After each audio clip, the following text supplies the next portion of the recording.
ॐ विश्वं दर्पणदृश्यमाननगरी तुल्यन्निजान्तर्गतं पश्यन्नात्मनि मायया बहिरिवोद्भूतं यथा निद्रया यः साक्षात् कुरुते प्रबोधसमये स्वात्मानमेवाद्वयं तस्मै श्रीगुरुमूर्तये नमः इदं श्रीदक्षिणामूर्तये बीजस्यान्तरिवाङ्कुरो जगदिदं प्राङ्निर्विकल्पं पुनः मायाकल्पितदेशकालकलना वैचित्रचित्रीकृतं मायावीव विजृम्भयत्यभिमः योगी वयस्वेच्छया तस्मै श्रीगुरुमूर्तये नमः इदं श्रीदक्षिणामूर्तये तस्मै श्रीगुरुमूर्तये नमः इदं श्रीदक्षिणामूर्तये ॐ सहना भवतु सहनौ भुनक्तु सह वीर्यं करवावहै तेजस्विनावधीतमस्तु मा विद्विषावहै ॐ शान्तिः शान्तिः शान्तिः सदाशिवसमारम्भां शङ्कराचार्यमध्यमाम् अस्मदाचार्यपर्यन्तां वन्दे गुरुपरम्पराम् ॐ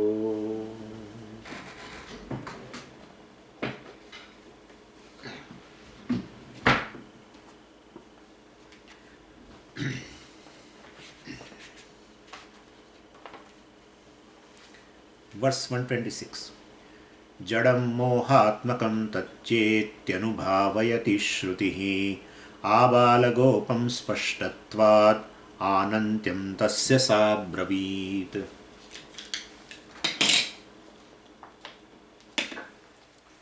So while doing Tat Padartha Vichara or Paramatma Vichara, we initially talked about the Paramatma as a visualized by other systems of philosophy, minor systems of philosophy, the Yoga system, the Nyaya people, etc. And as well as many, though they are not minor, but they are of course a major darshana, astika darshana, but other minor philosophies also, minor secondary systems like Hiranyagarbhavadi and Virat Ishwaravadi, etc. So all these systems we have. I mean, what is the definition of Ishvara? Regarding them, we have already discussed. And after that, we have come to the Vedantic approach to this Tat Padartha or a Ishvara. And what is the Vedantic definition of Ishvara? Well, all the three are actually same. Tat Padartha, when I say sometime, or I say Paramatma, if I say Ishvara, everything is same. Anyway, so Vedantic definition basically is based on a Shruti Pramana. Without the Shruti Pramana, by means merely by taking a Yukti Pramana, or a Tarka, Ishvara can never be arrived at. And therefore, we give a definition based on a Shruti. Of course, we see this happens, that kind of an impression may arise for a Vedanti. A opinion regarding Vedanti may arise that basically Vedanti rejects logic. No, that's not the correct thing. Because intellect will not accept anything if it is not, if it is not in any definition, if it is not in keeping with the logic or reasoning. And therefore, Vedantic do not believe in a blind belief, rejecting the reasoning also. Our only request basically is that let the reasoning be covered in the Shruti Pramana. So take the Shruti Pramana, whatever it says, take it as a fact, and then to assimilate in intellect, use the reasoning. Otherwise, your intellect will not be able to, accept it. And that, of course, so even the modern scientists also will not reject basically this idea, what we are saying, because even a modern scientist also will know through the reasoning, and he considers reasoning is valid only if he has collected proper data through Pratyaksha Pramana. And therefore, even for a scientist, reasoning is not a primary Pramana. He has to depend upon some other primary Pramana. And only difference is a scientist basically has pratyaksha as a primary means of knowledge, and because he is dealing with a paurusheya vishaya, he is dealing with the world, which is available for perception, and perception is basically a pramana given to the human being, and therefore basically a scientist also, well, does a lot of reasoning, but he before that, based on a pratyaksha pramana, based on his observation, he collects a lot of data. So for him, even tarka also is a secondary pramana. Please understand. A scientist also, for a scientist, reasoning is not a primary pramana. The pratyaksha pramana, the observation, the collected data, etc., is is the basis, and then he analyzes all the data, etc. And for Vedantin, well, primary pramanam is a Shruti pramanam, and secondary pramanam is a Tarka pramanam. And so for both the scientist and Vedantin, basically, reasoning is a invariably secondary pramanam. Secondary or even, or you can say subservient pramanam. And for scientists it is a pratyaksha pramanam, subservient. I mean, reasoning is a subservient or a secondary to pratyaksha pramanam. And like you see this example. I mean, the scientists who have established the laboratories in Antarctica. Why should they establish laboratory in Antarctica? For what? Because basically reasoning is a pramana. For that he needs his mind. So why should he go to Antarctica? He can sit in his room and do the job. But he goes there for what? For observing, for collecting data. So without pratyaksha pramana, a scientist cannot write a book on Antarctica, I tell you. If any scientist write without pratyaksha pramana, I mean without taking into consideration pratyaksha pramana as a basis, data as a basis, observation as a basis, the whole book will be speculation. Mere speculation. No scientist, I mean, in a scientific circle, he will not be accepted as a scientist. Mere speculation. So, pratyaksha pramana is a primary pramana, reasoning is a secondary pramana for a scientist. Shruti pramana is a primary pramana, and reasoning is a secondary pramana for a Vedantin. So, we are also a like scientist, okay? And therefore, therefore, tarka is always under some other higher pramana. This you please remember it. Tarka, anumanam is a durbala pramanam, is a weak pramanam. It is always dependent upon some strong pramanam, prabala pramanam. For a scientist, it is a pratyaksha. For a Vedantin, it is a Shruti. Shruti is basically a basis for or a prabala pramanam for a Vedantin. Pratyaksha is a basis, because why can't we also go for, we rely on basically pratyaksha. We are dealing with Atma, which is apaurushaya. They are dealing with the world, which is paurushaya. They are dealing with the world, which is karyam. And therefore perception is enough. You are dealing with the cause of the creation, karanam. And for that, definitely, no human being can tell the creation has come from, well, I have seen the creation has come from so and so source. I have observed that. No one dares to say that. They all have theories. So regarding karanam, which is apaurushaya, well, therefore you need a apaurushaya pramana as a primary means. And therefore basically Shruti alone is a pramanam so far as the karanam of the creation is concerned, and that it should be the basis. And so far as the karyam, jagat, etc. is concerned, perception is enough. And therefore, well, pratyaksha is a basis for a scientist. They deal with the karyam, we deal with the karanam. That's an entirely different thing. And therefore, basically for them it is a Shruti pramana, or for us it is a Shruti pramana, being a paurushaya vishaya, atma, etc., or a jagat karanam, etc. And for them it is a karyam, jagat. And therefore, depending upon the field of inquiry, anumanam has to be either, or a tarka or a reasoning has to be either, dependent upon pratyaksha, or has to ride on shastra, etc. So anyway, and the pratyaksha pramana or the shruti pramana is called upajivya pramana. Mula pramanam, prabala pramanam, upajivya pramanam, which supports other pramana. It's a upajivya is equal to supporter. Upajivaka means supported. And so tarka is a upajivaka pramanam, And Pratyaksha or a Shruti Pramanam is basically Upajivya Pramanam. It is a supporter, Prabala Pramanam. And so basically so here in case of Ishvara, of course, well, let us, we have to, if topic of Ishvara comes, Jagat Karanam comes. If topic is a Jagat, well, Pratyaksha is a basis. If topic is a Jagat Karanam, Ishvara, well, definitely Anumanam travels independent. Anumanam is always with respect to Shastra. We have to switch over to Shastra from Pratyaksha. And therefore, and in fact, so far as Ishvara is concerned, for one more point before I proceed further. So far as Ishvara is concerned, well, if you have certain opinion regarding Ishvara, which is not telling with the Shastra, definition regarding Ishvara, then you have to drop your opinion. And so far as world is concerned, well, definitely Pratyaksha is that way basis.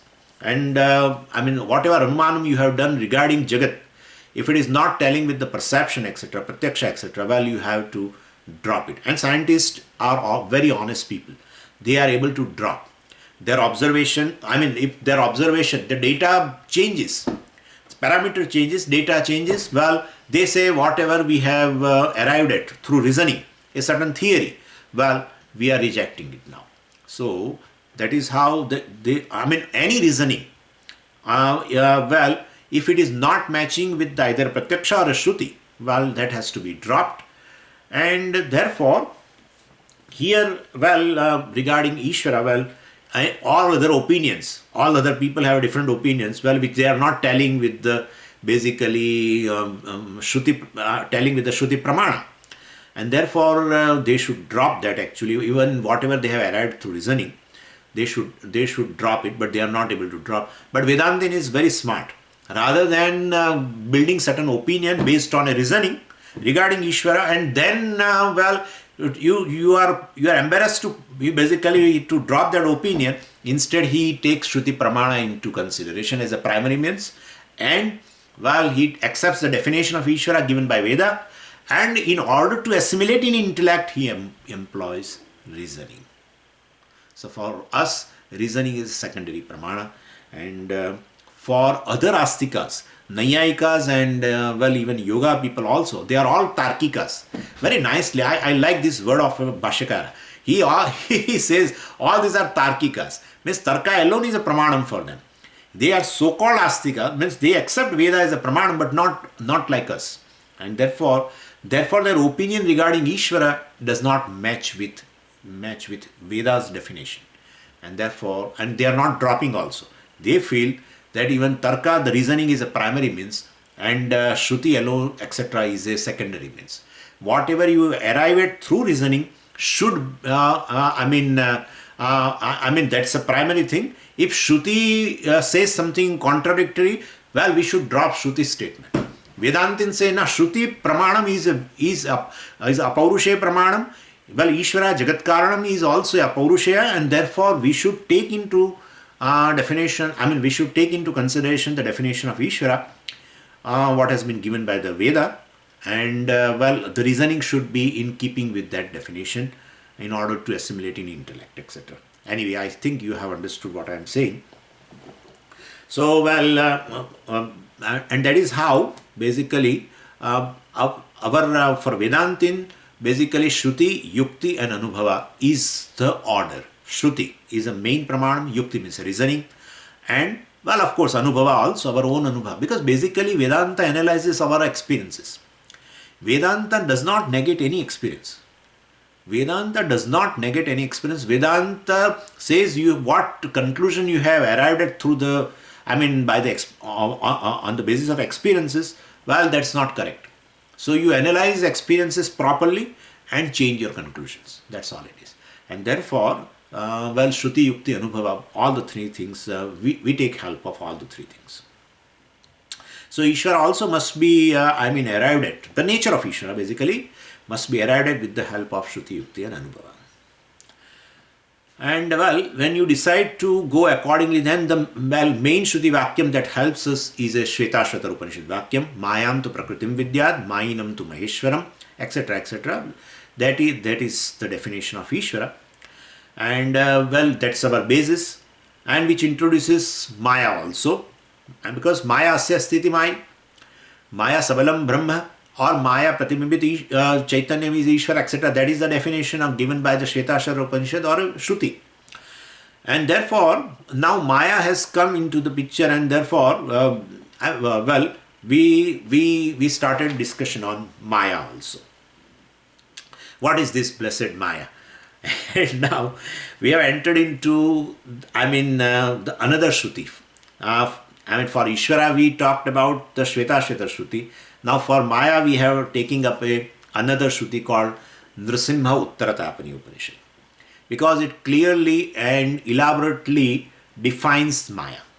Just as Shvetashvara Shruti defines Ishvara, but they have used word Maya in the definition of Ishvara, while Maya Pratibimbit Chaitanya is Ishvara, etc. Therefore now for Maya also we need a certain support. And therefore we need what Shruti says regarding Maya. And we find another Shruti statement, that is in Nrsimha Uttaratapani Upanishad. And well, we are seeing right now that definition of Maya. What is the definition? Well, says Maya cha iyam tamo rupa tapaniye tad irana tapaniye. In this Nrsimha Uttaratapani Upanishad, it has been defined Maya cha iyam tamo rupa. Iyam Maya tamo rupa. This Maya is of the nature of tamas. And Brahman is of the nature of prakasha. Maya is of the nature of darkness. And so basically Maya and Brahman are, you cannot say Maya is a prakasha rupa. Therefore, then what is Brahman?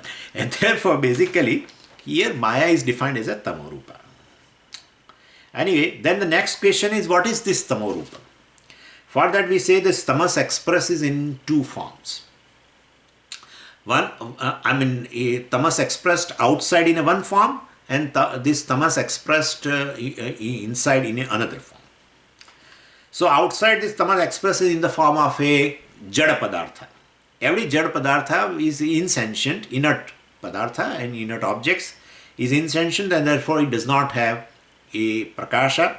And if it has a prakasha, it will shine on its own, it will reveal on its own, but it doesn't reveal on its own unless it is revealed by a conscious being, right? Anything in this creation, well, all this is insentient and means or it is inert or it is tamo rupaha, because it cannot reveal itself. It is revealed by a conscious being through pramana, etc. And therefore, it is not self-conscious. It does not have a chaitanyam, let's say that way. It does not have a jnanam, and therefore it is ajnana rupam. So tamo rupam is ajnana rupam. It is jadam, and therefore it is insentient, and therefore it does not have a jnanam, etc. And well, so it is basically ajnana rupam. So it is called tamas. So entire jada prapancha come under that. And even our body mind sense complex also is jadam. And up to, all this farthest, that galaxies, etc., all jadam. Everything jadam. Nothing. Swami, but this is conscious, this is conscious, this is conscious. You are wrong. Because, Swami, this is jadam, but this is conscious. So you say everything, including body, mind, sense complex, everything jadam. Yeah, jadam. If our definition of a consciousness is this, which reveals itself is consciousness, which does not reveal itself is jadam. When body is revealed by consciousness, body cannot reveal itself. And therefore, right, body is revealed by consciousness. And therefore consciousness pervades through the subtle body, even the gross body and subtle body also. Therefore, if any body, subtle or gross body, is a conscious entity, it should reveal itself. But no, basically mind does not reveal itself. Basically consciousness reveals the mind, right? And therefore you are conscious of the mind. Mind is not conscious of. If anything which is conscious, it must be conscious of itself, and it is conscious of something else. But nothing in the creation is like this. And at the time of death, everyone knows this body is a dead entity. And therefore right now also, consciousness pervades the body, and therefore it appears conscious. That is a different issue. But basically, body, mind, sense complex is basically also is jada, tamo rupam. That is Maya. And outside whole creation also, is revealed by the conscious being, therefore that is also achetanam, or it is not jnanam, not chetanam, and therefore it is ajnana rupam. Tamo rupam means ajnana rupam. And consciousness is called jnanam, satyam jnanam anantam, etc. Anyway, so basically, and an external world, etc., well, is jadam. And if you close your eyes and suspend all this activity of sense organs and the mind, etc., so and sensory or mental activity is suspended, the world will disappear. Body mind sense complex also disappear, and because there is no, pramana, of course, are operating, then this jada bahya prapancha maya, which we are calling maya, is not experienced when all the pramanas are suspended. Then, in Sushupti Avastha, what happens? Well, same Maya Tattvam is experienced in the form of Ajnanam. And therefore, Upanishad calls here Mohatmakam. So, Jadam Mohatmakam. Outside Jadam, inert, insentient. Inside Ajnana Rupam. And what is the proof of both of them? No proof. No proof. Outside it is Jada Prapancha, inside it is ignorance. What is the proof? Upanishad says, you are the proof. Our experience itself is a proof. Sushupti is not to be established by pramana. Sushupti is your experience. Analysis of Sushupti has to be done by a Shastra. That's an entirely different thing. Because your analysis of Sushupti gives you a wrong conclusion. And therefore, analysis of the Sushupti experience by Shastra is a proper analysis, right? And therefore your conclusion based on that will be different. Anyway, but Shastra is not against any experience, and therefore all these experiences are there. Analysis of experiences was not proper due to ignorance, etc. Anyway, so Upanishad says our experience is a proof, and so you don't require any other proof. Since experience is there, you don't require Shruti Pramana for that. That outside everything is Maya, Tamo Rupam, Ajnana Rupam. Inside, of course, when the Pramana does not operate, then definitely do not operate. Then basically, well, outside world you don't experience. Then you experience ignorance inside, darkness inside. Well, that is also Maya. So both Jadam Mohatmakam, Jadam outside, Mohatmakam Ajnana Rupam inside. And therefore all your bodies which I am seeing right now, that is also, that is Maya or Brahman. Let's think about that. I am experiencing all of you. Is Maya or Brahman? Swamiji, you are Vedantin. Think twice before you answer. No, I am asking you. Whole responsibility I am putting on you. Whatever I am experiencing right now, is Maya or Brahman? I am not seeing you as a Brahman, right? I am basically seeing all this inert thing only body. No, Swamiji, I am conscious being. You should be able to see the consciousness also. Body also you see and consciousness also. It's not possible. It's not possible. If you see consciousness as object, then definitely it becomes dreshyam. Then Shruti has to, we have to negate that akara from that Mundaka Shruti. Adreshyam, agrahyam, achakshushrotram, avarnam, agotram, etc. Adreshyam. Adreshyam means it is not an object of perception. This Aksharam Brahma, consciousness is not an object of perception, and therefore I am seeing you, I'm perceiving you, that is just a Maya only, not Brahman. Anyway, and so we are experiencing right now all Jada Tattvam only. So as far as my experience is concerned, you are all Jada Tattvam. I mean, just don't beat me. So I'm telling you. I mean, why? What you are saying does not make it doesn't. We are not able to swallow, because I am experiencing either Shabda, or Sparsha, or a Rupam, or Rasam, or Gandham, right? And that is perceived, that is grasped by the senses. What is grasped by the senses is the object of perception. And therefore, so entire world, basically all these gunas only I experience, I grasp. And therefore I boldly say, even though I meet a conscious being, I should say, I definitely experience Jadatattva only, right? Because consciousness has no sound, consciousness has no taste, consciousness has no form, consciousness has no color, etc. Anything. It has no touch, and therefore you cannot perceive consciousness. Could you follow what I'm saying? And therefore, definitely, we are experiencing Maya only, Panchabhutas, and then that is Maya only, Jadatattam only. I don't see Chaitanyam in you. I don't see Chaitanyam. I don't perceive Chaitanyam. So therefore, all these are nothing but basically Jadam. So iti Shruti anubhavayati. So Shruti makes you basically know. Anubhavayati. Anubhavati means to experience. Anubhavayati is a causal root. So Shruti anubhavayati. Shruti makes you experience, or Shruti makes you know that everything is Jadam. So, and what Abala Gopam Spashtatvat, and this is very, very clear for all the human beings, living beings, beginning from Bala Gopala, everything. Bala means a small boy, a baby or a boy, and Gopala means an illiterate person. What is the difference between Bala and Gopala? Well, Bala is a small and therefore illiterate, and Gopala did not go to school, therefore illiterate. But so irrespective of basically age difference. Anyway, illiteracy is a common factor. So from illiterate person to the most educated person, everyone experiences Maya alone. Either in a sushupti, either in a waking, either in a dream, they experiences just Maya, Maya and Maya only.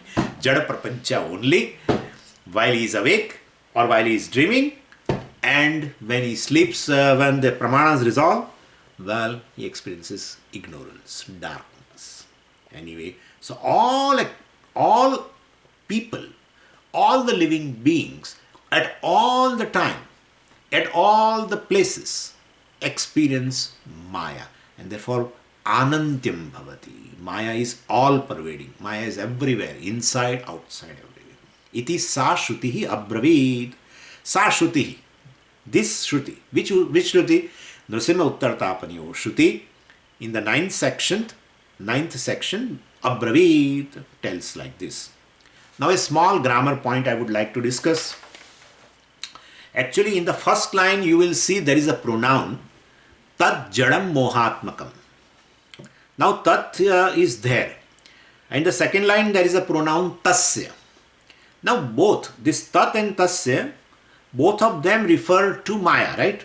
Tat Jadam, this Maya is a Jadam with a Pramana, and Tat means that Maya is a Mohatmakam, Ajnana Rupam, in a deep sleep state, etc.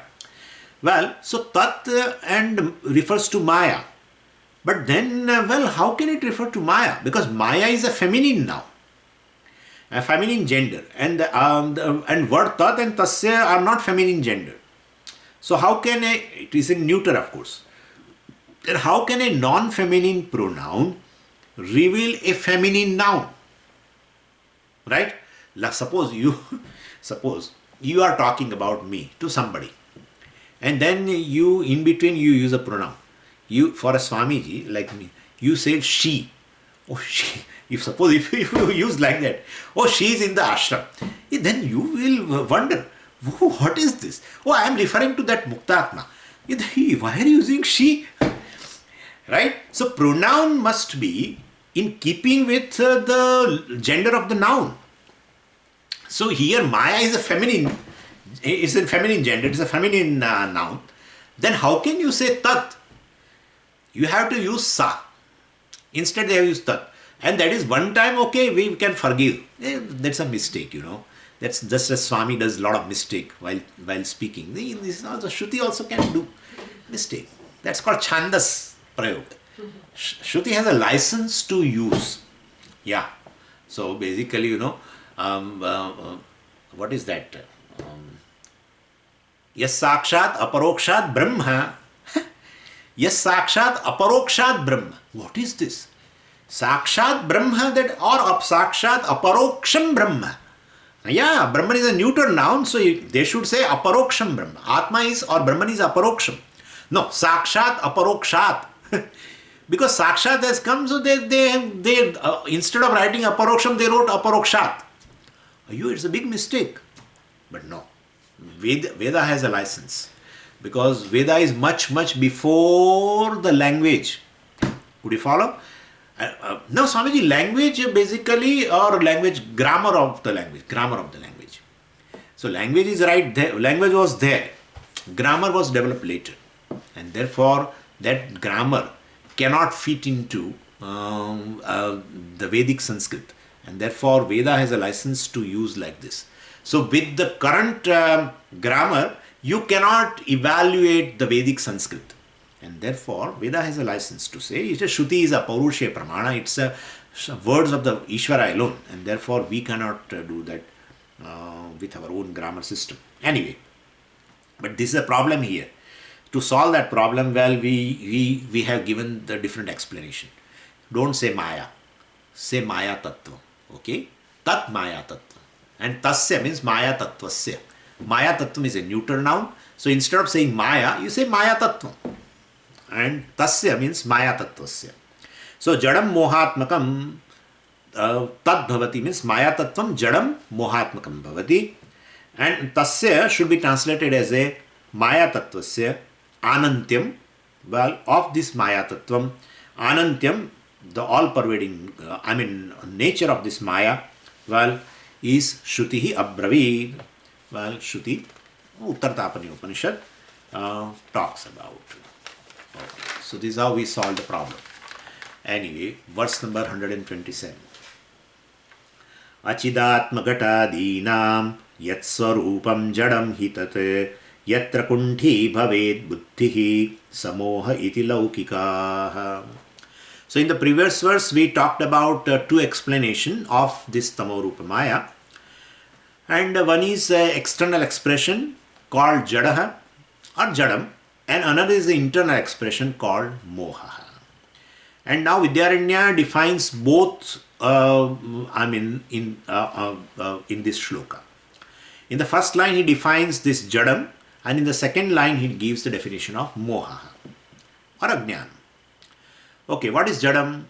He says what we experience is the nature of insentient object like a pot, etc. is called Jadam. That nature is called Jadam. Please understand. So basically Achidatma Ghatadinam. Achit, insentient. Atma means Swarupam. Rupam. So basically here the word Atma means Swarupam. So Achid Atma Ghatadinam means Achid Rupa Ghatadinam. So the insentient objects like pot, etc. What is the nature of that? Achit is called Jadam. So whatever the nature we experience of this pot, etc. is this Jadam. So nature we experience is in an insentient object is called Jadam. That Jadam Bhavati, this is called Jadam. And what is Moha? He says Yatra Buddhihi Kunthi Bhavet. Kunthi Bhavanam means becoming non-functional, incapable of operating. What we call stultification or something is called Kunthi Bhavanam. So he defines Ajnanam as that condition in which this Buddhi, the intellect, becomes incapable of functioning. And so that is the definition of Moha or ignorance. So ignorance is that field in which the intellect becomes inoperative, let's say, non-functional. So it cannot do anything. And in Sushupti, that is what is happening. And so Yatra means, in that field. So basically Buddhi gets stultified, or that is called Ajnana. Who says this? Iti Laukikaha. Worldly people define like that. So Laukika means they talk about this Ajnanam or Moha in this manner. So what is Maya? So ultimately this Jadavastu outside plus ignorance inside put together is called Maya. And there is one more basically extension given in Nrsimha Uttaratapani Upanishad also, which Vidyaranya does not mention, but we will mention here. What is that? That this Jada Prapancha actually we do not generally call as a Maya. Jada Prapancha is really speaking Maya Karyam, right? this Jada Prapancha, world is basically, Maya is a cause, right? We say Maya is a Parinami Upadana Karana. So basically, this world is a Maya Karyam, but somehow we call it as a Maya. So the manifest form, it's a manifest form of a Maya. So we generally do not use the word Maya for that. We use the word Prapancha. Means world means this Prapancha. And still there is nothing wrong to call it as Maya, because Maya in a manifest form is a Prapancha. And like what? Like a bangle, let's say. We generally know by name bangle, but there is nothing wrong if you refer to it as a gold. So gold alone appears in the form of a bangle, and so basically sometime karya karane yoho abheda hai. So same way this Prapancha, which is a karyam of a Maya, we call it sometimes as a Maya itself. So Maya Karyam and Maya are essentially same. And why essentially same? Because Karanam alone appears as a Karyam. So world is basically Maya, we are saying that. Because I have defined like that, right? Jadam Mohatmakam. So outside whatever you experience is world actually. But I say no, it is Maya. How can you say it is Maya? Because it is Maya Karyam. Yeah. But essentially, Karanam and Karyam are same, essentially. And therefore, we are defining like this. So, it's a compromise definition. Please understand that. Because some of you may object to that. Till today, you have not objected. But you should have objected to this. If Karyam and Karanam, if you refer Karyam as a just Karanam, why you have two words? Why the cause, effect, Karya, Karana, why should you have? Keep one word. And so if it is a Maya, say all the time Maya. No, you are saying sometime, no, it is a Prapancha, it is a world, etc. It's a universe, etc. It is Jagat. So many words are there. Why should you have? Just say Maya. If there is a really a Karyam and Karanama are one alone, drop one of the word. And especially Karyam you drop. Just say Maya all the time. Now, we use word Jagat also. We'll use this, universe or Prapancha. Prapancha also is another word in a Sanskritam. And in Shastra also it has been used. Jagat also word is used. And therefore sometime you are referring Jagat as a Jagat and sometime you say Maya. What is this? And so it's a compromised definition. To call world as a Maya is a compromised definition of Maya. Please understand. Because it is ultimately Maya Karyam. And therefore, if you have to be very, very strict, of course, then we should say the Jada Prapancha. Now see what I am doing. Jada Prapancha alone in unmanifest form is Maya. Or Maya in manifest form is called Prapancha. Okay? So, still, there is nothing wrong in our definition, because whether it is a manifest form or unmanifest form, Jada Prapancha is the same basically. And therefore, let me take you the example. Like ice and water. So if I am interchanging the word, there is no serious mistake, because basically the substance is only one and the same in both. And therefore there is nothing wrong in interchanging the word, since essentially there is water alone. And therefore if you are very, very particular, no, you should not use. Why we have another word called ice? And there is another word called water. So they both denote a different thing. Ice means a different thing, right? And water means a different thing. So why do you call there is a rain? And why do you call there is a snowfall? Why you say there is a rain? But you know, there is no rain. In winter, there is a snowfall. You should not say. Because ultimately in your perception, basically both are essentially same. So if it is essentially water alone, then why should you not interchange that? But basically, if you are so particular, this is my compromise definition, that it may be ice or it may be water, or it may be snow or water, whatever. If I interchange, there is no serious mistake so far as I am concerned. But if you are very particular about it, I will say the solidified version should be called ice. Solidified version of water is called ice, and liquid version is called water. Similarly, Manifest Jadam is called Prapancha, unmanifest Jadam is called Maya. Okay? Now be happy. Okay. So what is common to both? Why I was interchanging? Not, I mean, basically that Jadam is a common, right? Jadam, inert, is a common. Whether it remains in an unmanifest condition or a manifest condition. Jadam is a common. And therefore nothing wrong in interchanging the word. The subtle difference is based on manifestation or unmanifestation. Like ice and water, essentially it is water alone, and therefore I was interchanging. But no, they both are different things. Okay, then solidified version of water, ice. Liquid version of water is water. Okay, be happy. This will, you may not create a doubt to me, but some person may create a doubt, and that they are very genuine. Actually they are really thinking people, and therefore we should say essentially it is same, therefore I am giving a compromised definition. You should say like that. I am in a compromised definition, I am calling this world as a Maya because ultimately it is Jadam. Unmanifest condition, world becomes unmanifest, still it is Jadam. Okay? And therefore Jadam is a common in manifest or unmanifest state, and therefore I am interchanging. Like for ice and water, I am interchanging the words, well, because ultimately it is water, and therefore I am interchanging. Same way here.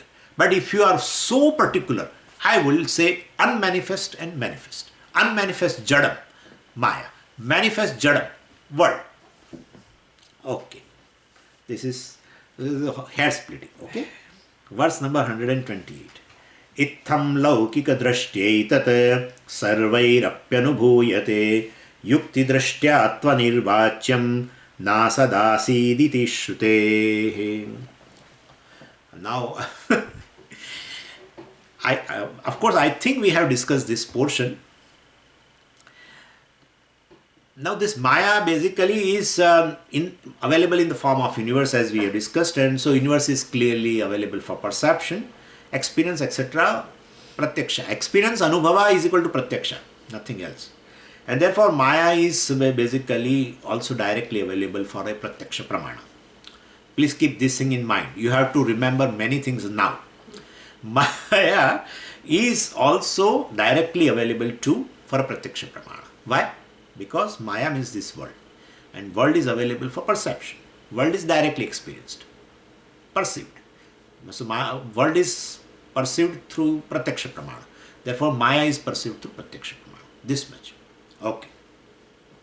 So we are regularly experiencing Maya alone, and which is now in the form, Prapancha form.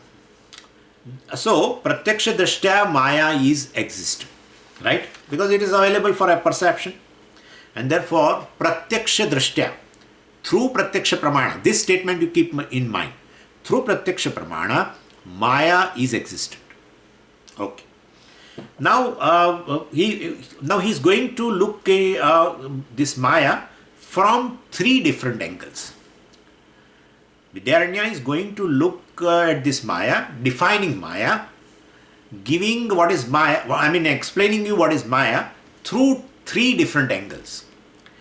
First, so before going to this verse, let us independently analyze this portion because it's a little tricky. So let us summarize this whole portion now. What is coming in this text, we'll summarize independently and then we'll go to the verse. So three standpoints are there in order to understand Maya completely, clearly. First is a Pratyaksha Drashti. Pratyaksha Drashti, we know, means we are experiencing world, means we are experiencing Maya. That's clear. Second is a Tarka angle, from the standpoint of a Tarka, reasoning. And third is from the standpoint of a Shastra.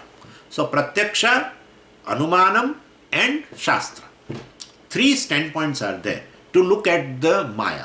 What is Maya?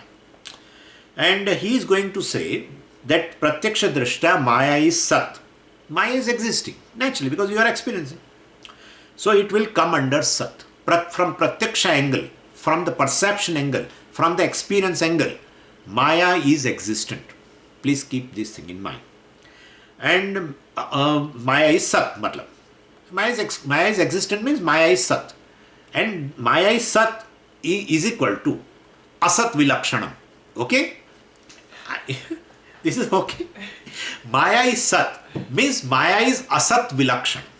It is something separate from, it is something distinct from non-existent.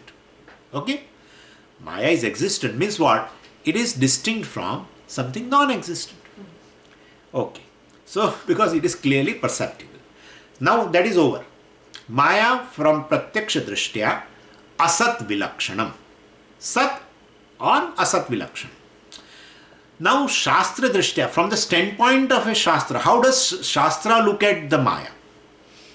From Shastra Drishti, Maya is not there at all in all the 3 periods of time, because Shruti says Neha Nanasti Kinchana.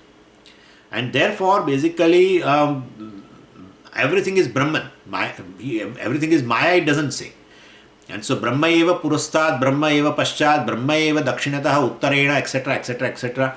And therefore, there is nothing other than Brahman. And therefore, from Shastra Drishtya, from the Shastra Drishti, from the standpoint of a Shastra, Maya is totally Asat. Maya is non-existent. That means Maya is Sat Vilakshanam from the standpoint of Shastra. Okay? From the standpoint of a Pratyaksha, from the standpoint of your own experience, Maya is Sat, existent, because you are experiencing in the form of world. And therefore it is Asat Vilakshan. Sat, existent means what? Distinct from non-existent. Right? And from the Shastric, Shastric angle, is Shastrik. Anyway, from Shastra Drashtya, okay? Shastrik. There is no word called Shastrik in any English dictionary. Shastrik, Vedic.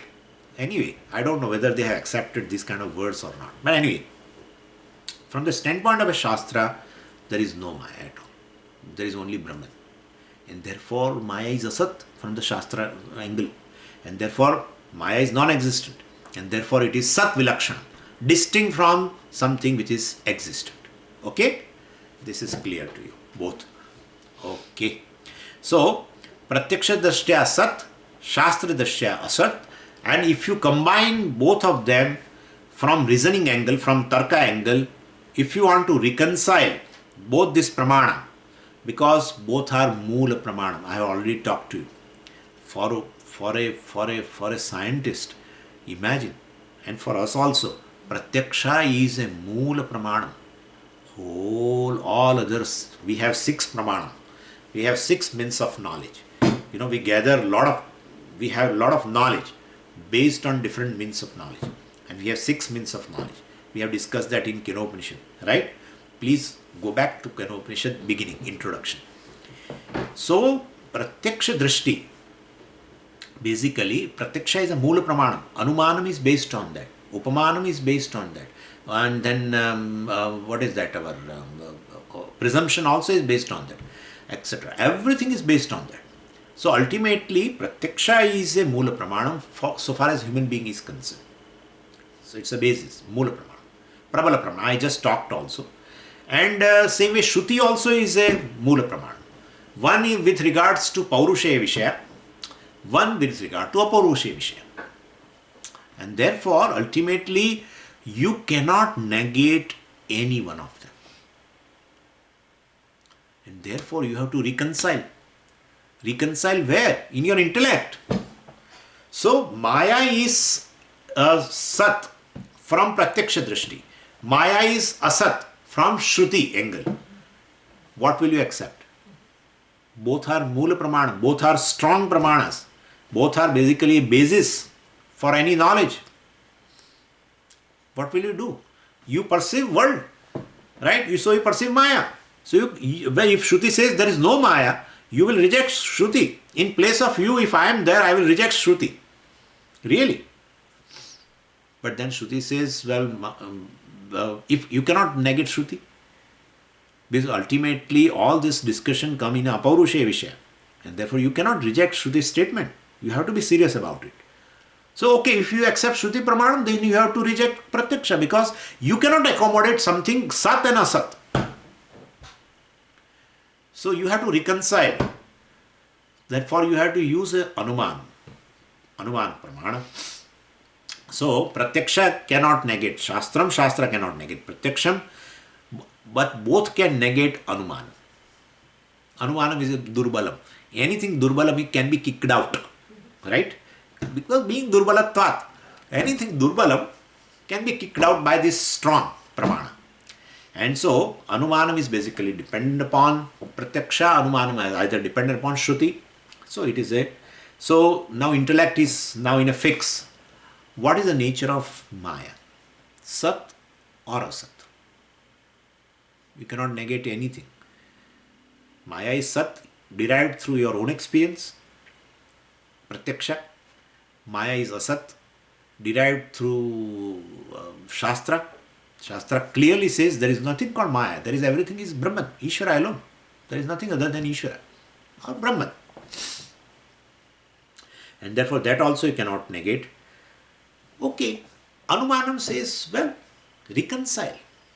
Reconcile means what? Maya is Sat plus Asat. Maya is Sat plus Asat. This is a third category. Sat also and Asat also. Then because Pratyaksha says it is Sat, Shastra says it is Asat, and therefore Maya or this world is Sat plus Asat. Mix, it's a mixture. So you cannot say like that. Why? Because basically Sat and Asat cannot be at one place. They are opposite. And therefore they cannot coexist. And so we are in a very, very tough condition. So suppose you say Sat alone, world is a Sat. And world is existent, world is real, etc. So you are ignoring Shastra Pramana. Because Shastra says there is nothing called world. And if you say, well, world is Asat, then you are ignoring Pratyaksha Pramana. And therefore, if you take both into account and say Sat plus Asat, then it is not possible because both are opposite in nature. And therefore, what will you do? Our acharyas have done all very good analysis. We need not worry. We should not get confused. So, the world comes under fourth category. Maya comes under fourth category. It is neither Sat nor Asat. It is not Sat Asat mixture. Means what? It is Sat Asat Vilakshanam. It is a Sat Asat Vilakshanam. It is distinct from Sat and Asat. It is distinct from existent and non-existent. This existence and non-existence. And therefore, and so you want intellectually to assimilate this, you want to assimilate the experience of the world, and because you are experiencing, and you have to categorize, then and you have to accommodate Shastra also, then in that case, you have to categorize this Maya or a world in the fourth category, not Sat, not Asat, not Sat plus Asat, it is Sad Asat Vilakshan. That's called Anirvachaniyam. And well, it will come under Anirvachaniyam. Means Anirvachaniyams cannot categorized. You cannot categorize. Three categories are there. Sat category, which is real, which is existent. World is not existent also. World is not real. World is not unreal also because you are experiencing. And therefore it is not non-existent also. And therefore, okay, then Sat plus Asat. No, world can, Sat and Asat both are opposite things. World is existent plus non-existent. You cannot say like that. Then the only fourth category which can be, which intellect can accept is Sad Asat Vilakshan. Distinct from something existent or real and something non-existent. Distinct from something non-existent also. So what do you mean by this Anirvachaniyam? That it is different from all the three, Sad, Asat and Sad plus Sad, Asat mixture. So it is neither Sat nor Asat, nor the combination of Sad, Asat, and that is called Mithya. Mithya means what? Mithya means what?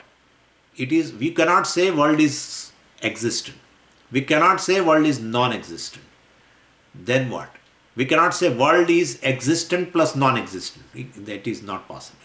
And therefore, it comes under seemingly existent principle. And therefore, world or Maya is Sadasat Vilakshanam, seemingly existent. Seemingly existent is really not existent. Seemingly existent is distinct from non-existent. Seemingly existent is distinct from existent also. Could you follow? And therefore, it is seemingly existent. Anirvachaniyam Sadasat Vilakshanam means seemingly existent. That is the nature of Maya. And how do you arrive at this Sadasat Vilakshanam? How do you arrive at? We have to wait, right, for 24 hours. Om Purnamadah Purnamidam Purnat Purnamudachyate Purnasya Purnamadaya Purnamevavashishyate. Om Shanti Shanti Shanti. Hari Om Shri Gurubhyo Namaha. Hari Om.